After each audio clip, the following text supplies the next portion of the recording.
खबर बाराबंकी जनपद से, जहां आज रामस्नेही घाट में जनसभा को संबोधित करने पहुंचे प्रधानमंत्री नरेंद्र मोदी ने जनसभा को संबोधित किया।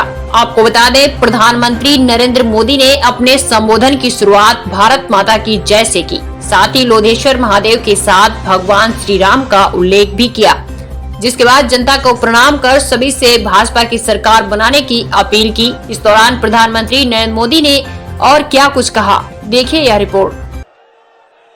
भारत माता की, भारत माता की।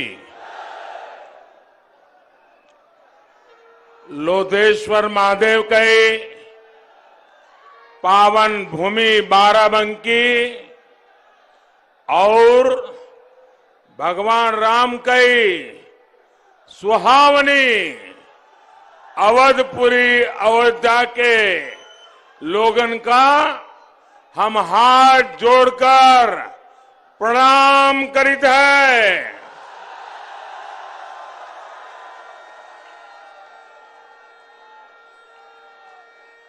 आप सभी के प्यार, आपके इस आशीर्वाद के लिए बहुत बहुत आभार व्यक्त करता हूं।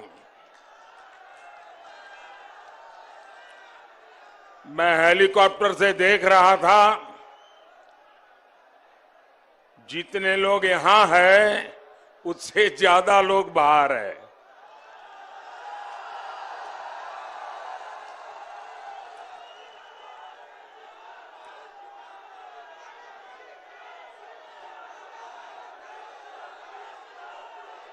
आप इतनी बड़ी तादाद में हम सबको आशीर्वाद देने के लिए आए, इसके लिए मैं फिर से एक बार आपका आभार व्यक्त करता हूं।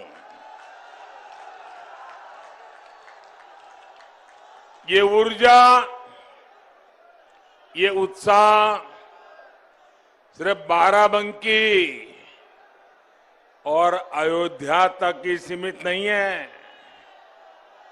बल्कि आज चौथे चरण में जहां मतदान हो रहा है, वहां के मतदाताओं को भी भारी संख्या में मतदान करते देख करके पूरे देश के लोकतंत्र प्रेमियों को एक विशेष आनंद हो रहा है। और सुबह सुबह बहुत बड़ी तादाद में मतदान के लिए निकले हुए सभी लोगों का मैं अभिनंदन करता हूं। उत्तर प्रदेश में हो रहे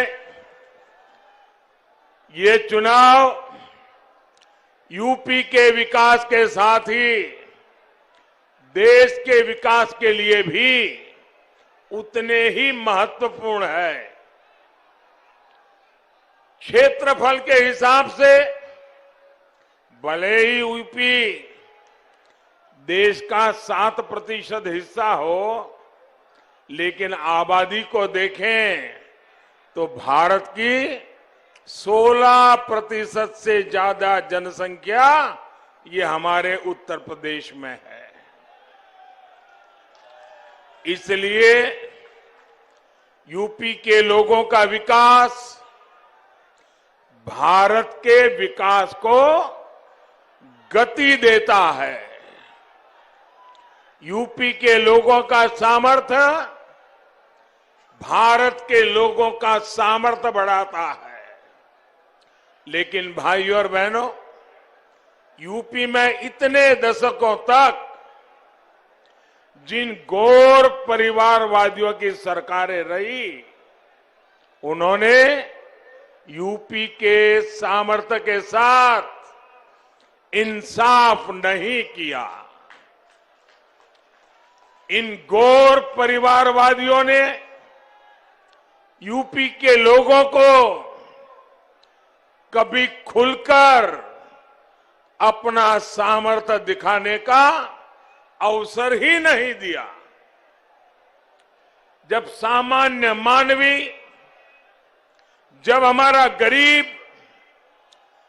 मूलभूत सुविधाओं के लिए तरसता रहेगा, तो फिर वो अपनी ऊर्जा आगे बढ़ाने में कैसे लगाएगा।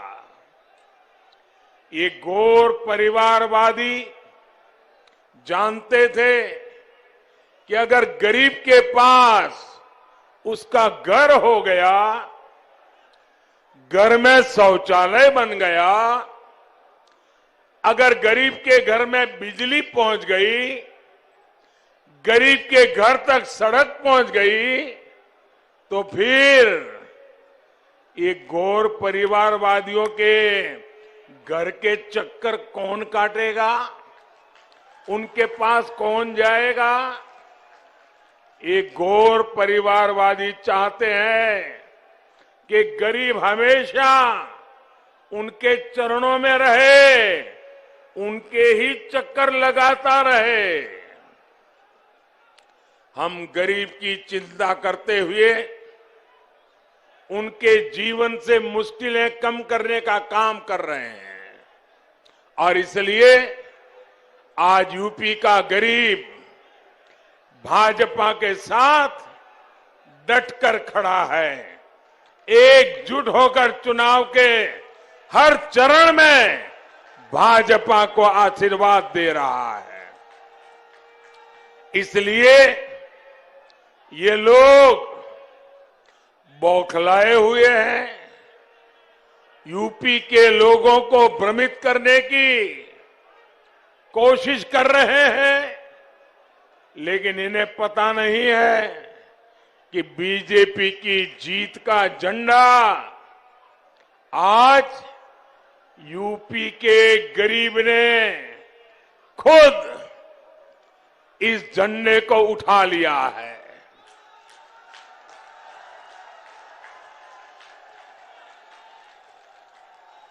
जिन 15 करोड़ लोगों को आज कोरोना के इस कठिन कालखंड में मुफ्त राशन मिल रहा है, वो आज भारतीय जनता पार्टी के विजय के लिए जी जान से जुटा हुआ है। जिन गरीबों को, मध्यम वर्ग को, बुजुर्गों को इस कोरोना काल में 28 करोड़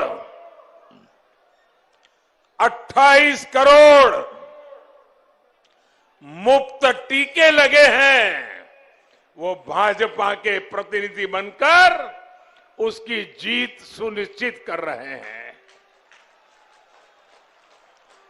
भाइयों बहनों, आपको टीका लगा है क्या? जरा दोनों हाथ ऊपर करके बताइए, टीका लगा है?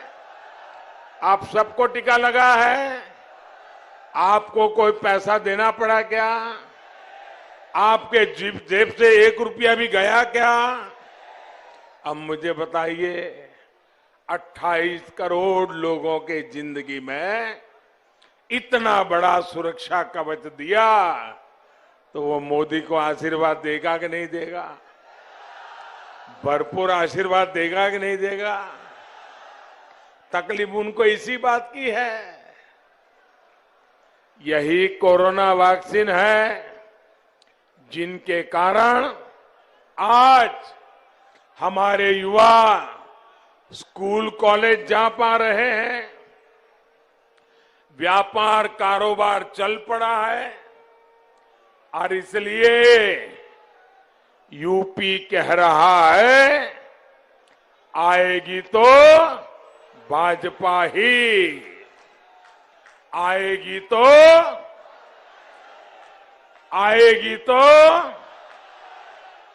आएंगे तो योगी ही, आएंगे तो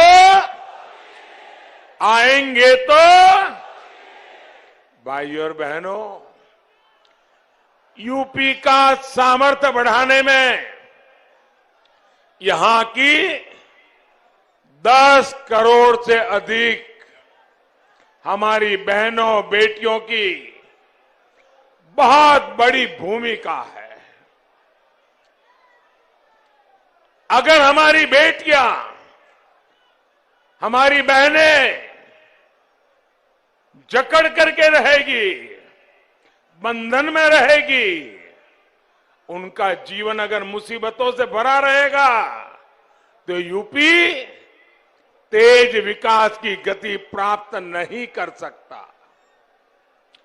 जब माताओं, बहनें, बेटियों का सामर्थ्य बढ़ता है तो परिवार का, समाज का, देश का सामर्थ्य बढ़ता है। हमारी बहनों बेटियों की जिन समस्याओं को इन लोगों ने छोटा समझा, उनको ही मोदी ने छोटा नहीं समझा। बहन बेटियों की, माताओं बहनों की मुसीबतें ये मेरे लिए सबसे बड़ी प्राथमिकता रही है।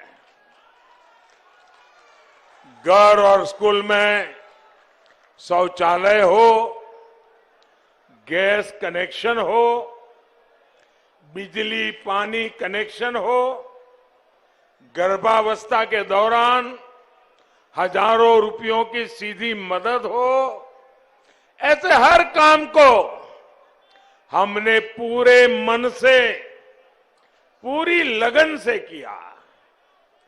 यूपी में हमने जो लाखों घर पीएम आवास योजना के बनाए हैं, वो भी ज्यादातर महिलाओं के ही नाम है। और ये जितनी सुविधाएं हमने बहनों को दी है, ये किसी की जाति या मजहब देख करके नहीं दी। सबसे अधिक लाभ अगर इन योजनाओं का हुआ है तो हमारी दलित माताएं बहनें, पिछड़े समाज की माताएं बहनें और मुस्लिम समाज की बहनों को लाभ हुआ है।